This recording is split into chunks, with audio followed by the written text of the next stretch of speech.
I want to ask you something before we get started, and I want you to really think about it. When was the last time your legs felt truly strong?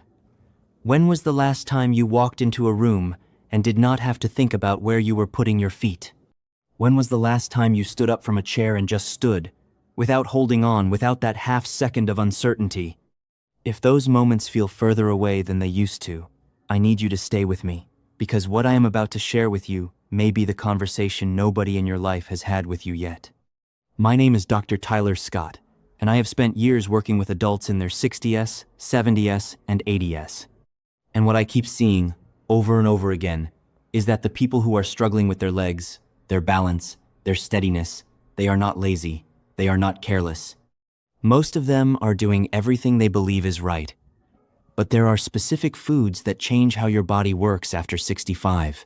Foods that help, and foods that quietly work against you. Today I am going to show you both.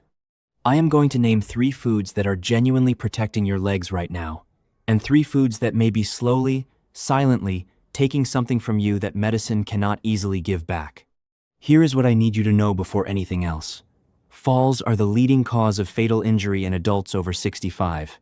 Not heart disease, not cancer, falls. And most of those falls do not happen suddenly.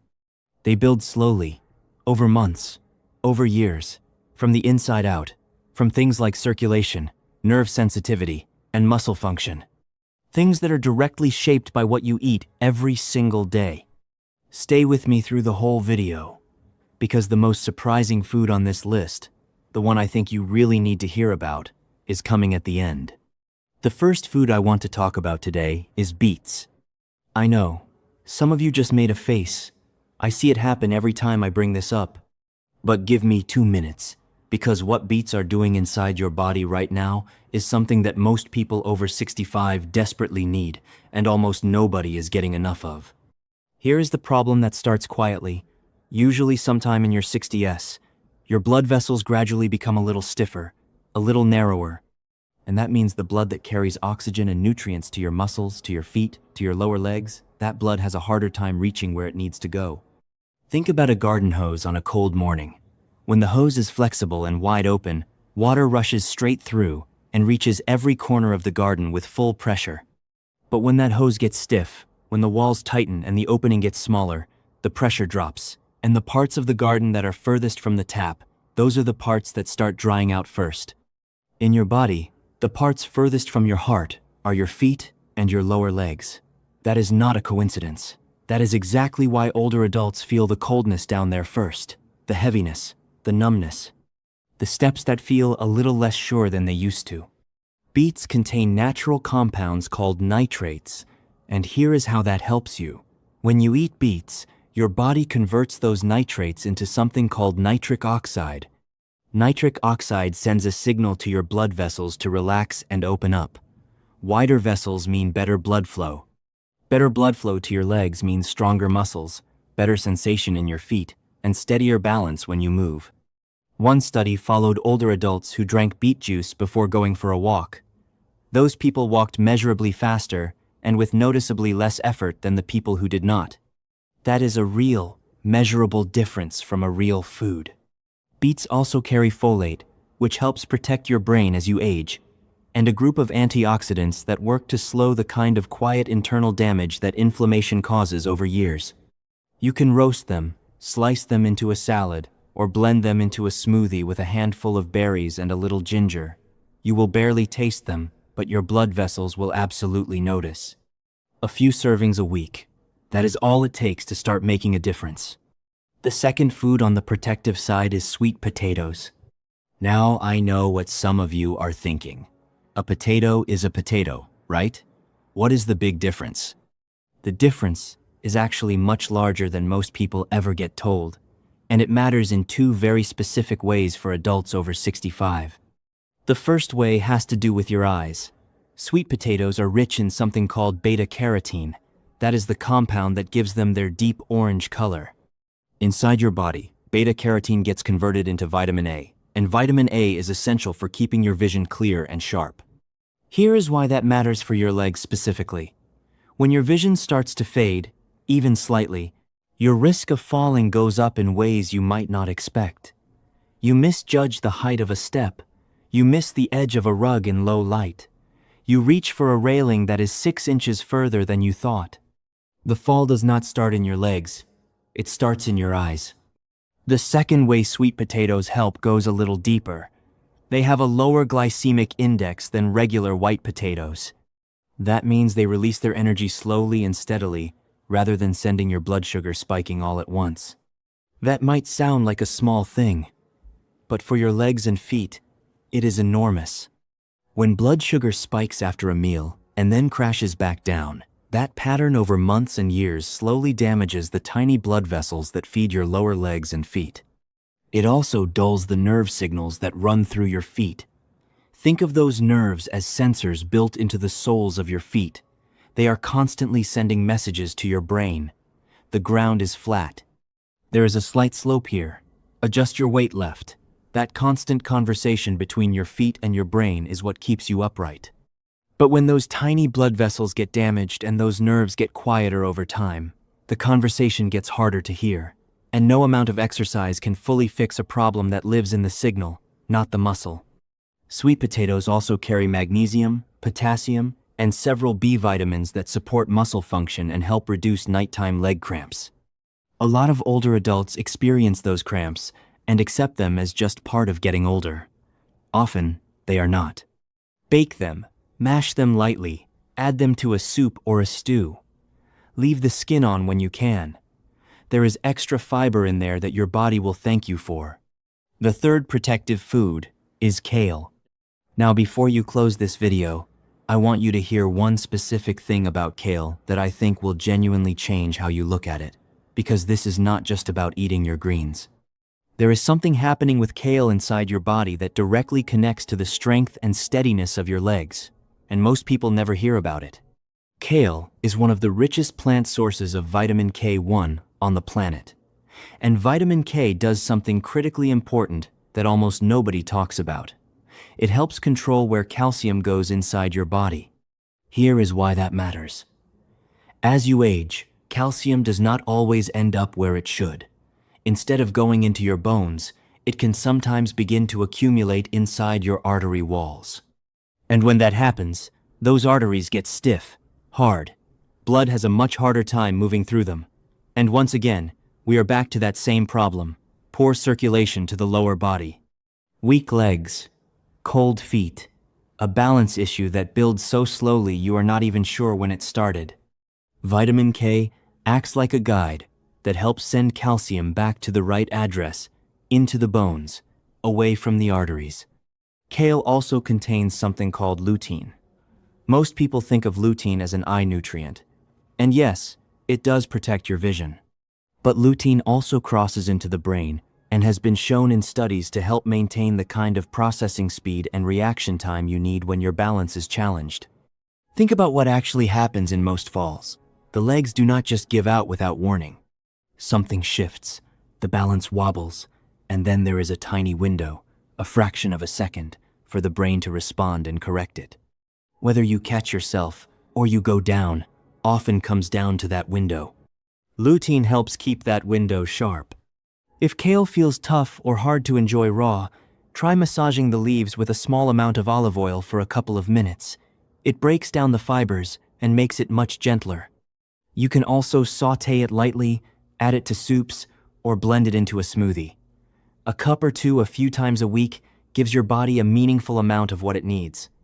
Now, I want to be honest with you for a moment before we move into the second half of this video.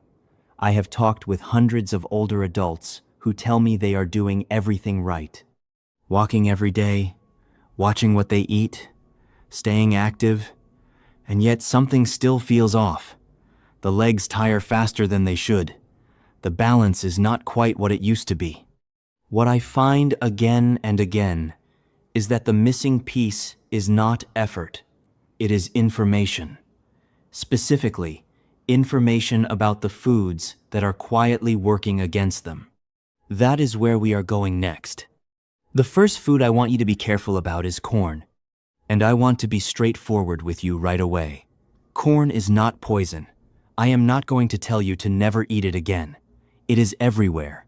Cookouts, family dinners, summer gatherings. I understand that. But for older adults who are eating it regularly, several times a week, there is a problem happening that almost nobody ever connects back to their legs. Corn is very high in omega-6 fatty acids, and the ratio between omega-6 and omega-3 fats in your diet has a direct influence on how much inflammation your body is running at any given time. Here is the simple way to think about it. Omega-3s are like a cooling system for inflammation.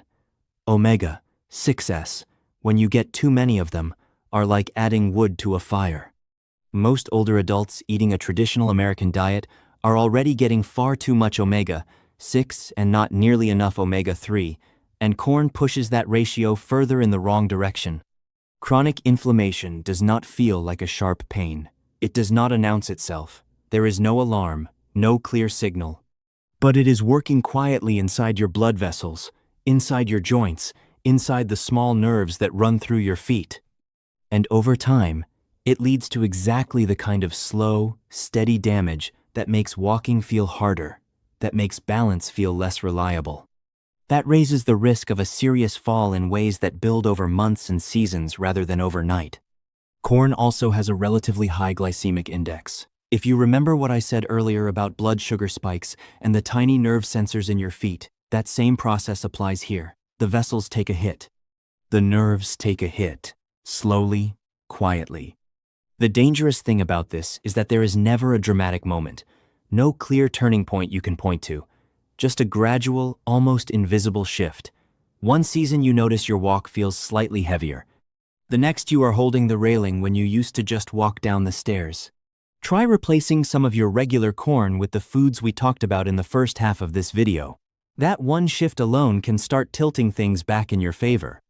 If what I am sharing today is making sense to you, take a second and leave the word steady in the comments below. It lets me know you are still with me. The second food I want you to reconsider is canned tomatoes. And I want to make something very clear right at the start. Fresh tomatoes are genuinely good for you. They have lycopene, they have antioxidants, and they absolutely deserve a place in your diet. This is not about tomatoes. This is about what happens to tomatoes when they go through the canning process. And for older adults, that difference matters quite a lot. Here is the first issue. Tomatoes are naturally acidic. That acidity, combined with the heat of the canning process, often causes the lining inside the can to release a chemical called BPA into the food itself. BPA has been linked in research to increased inflammation and disruption of hormonal balance, two things that an aging body is already working hard to manage on its own, and this is not a one-time exposure. This is every soup, every pasta sauce, every stew, made from canned tomatoes across hundreds of meals over many years. The second issue is sodium. Most commercial canned tomatoes contain a significant amount of added salt, and excess sodium is one of the quieter threats to good circulation in older adults. It raises blood pressure. It causes the body to hold on to fluid, and when that fluid settles in the legs, it is not just uncomfortable. It creates pressure on the small blood vessels that are supposed to be delivering oxygen and nutrients to your calf muscles and the nerves in your lower legs. Less oxygen, less nourishment. And we end up in the same place we have been circling back to throughout this entire video. Weaker legs, less reliable balance, higher risk of falling. I want to say something here for the person who cooks at home every single night, who makes real food from scratch and takes real pride in that. You are doing something wonderful, genuinely. And I am not here to undo any of that. A small adjustment like this does not cancel the effort you are putting in. It makes that effort work harder for you. The fix is straightforward. Use fresh tomatoes whenever you can. When you need canned, look specifically for labels that say BPA-free and no salt added. That one consistent swap removes a quiet and unnecessary source of stress from your circulation. Now we have arrived at the third food, and this is the one I really want you to share with someone you care about. Because out of everything I have talked about today, this is the one that catches people most off guard. And it is the one where well-meaning, genuinely health-conscious older adults are unknowingly missing something important every single day. The third food to reconsider is iceberg lettuce. Now I want to be clear about something. Iceberg lettuce is not actively harming you the way the other two foods can. It is not triggering inflammation directly. It is not releasing chemicals into your body. The problem with iceberg lettuce is quieter than that, and in some ways it is harder to see coming. Iceberg lettuce is approximately 96% water. It contains almost no vitamin K, almost no folate, almost no lutein, almost no potassium, almost no magnesium. It is, nutritionally speaking, nearly empty. And here is where the real damage happens. Picture someone who makes a large salad every single day. They are proud of that habit. They should be. The effort and the intention behind it are real. But if that salad is built on a foundation of iceberg lettuce, they are filling a bowl with something that gives their body almost nothing it actually needs. Researchers call this nutrient displacement. You can only eat so much food in a day. Every bite of something that delivers almost no nutritional value is a bite you are not giving to something that could genuinely protect your legs, your circulation, your nerve signals, and your brain. Over months and years, that quiet displacement turns into real deficiencies. Low vitamin K means calcium building up in the arteries and bones becoming more fragile. Low folate means more arterial inflammation. Low magnesium means more nighttime leg cramps, worse sleep, and weaker muscle function in the legs. None of this feels dramatic. None of it announces itself. It just slowly narrows the margin between steady and unsteady. The solution is the simplest one in this entire video. Just swap the iceberg out. Replace it with kale, with spinach, with arugula, any dark leafy green. That one change, done consistently, can meaningfully shift the nutritional foundation your body is working from every single day. I want to take a moment before we finish and just talk to you, not as a doctor standing at a distance, just one person talking to another. I know that getting older is not always easy. I know that the body does not cooperate the way it once did. I know there are mornings when you wake up and something feels different than it did 5 or 10 years ago. That is real. I am not going to pretend it is not. But here is what I also know. The human body has a remarkable capacity to respond to better inputs at any age. I have watched people in their 70s and 80s make small, steady changes to what they eat. And I have watched them walk with more confidence, think with more clarity, and stand with more steadiness than they had in years, not because of a complicated program or an expensive supplement. Because of consistent, simple choices made one meal at a time. Eat beets, sweet potatoes, and dark leafy greens. Go easy on the corn, the canned tomatoes, and the iceberg lettuce. That is the whole framework. 6 foods, small shifts, real results over time. You have earned the right to live these years fully, on your own feet, on your own terms. Every meal is a quiet decision about what those years are going to look like. Make them count. If this helped you today, please share this video with someone over 60 who deserves to hear it, and subscribe for more honest, practical health information built for adults who want real answers. I am Dr. Tyler Scott. Take good care of yourself. You deserve it.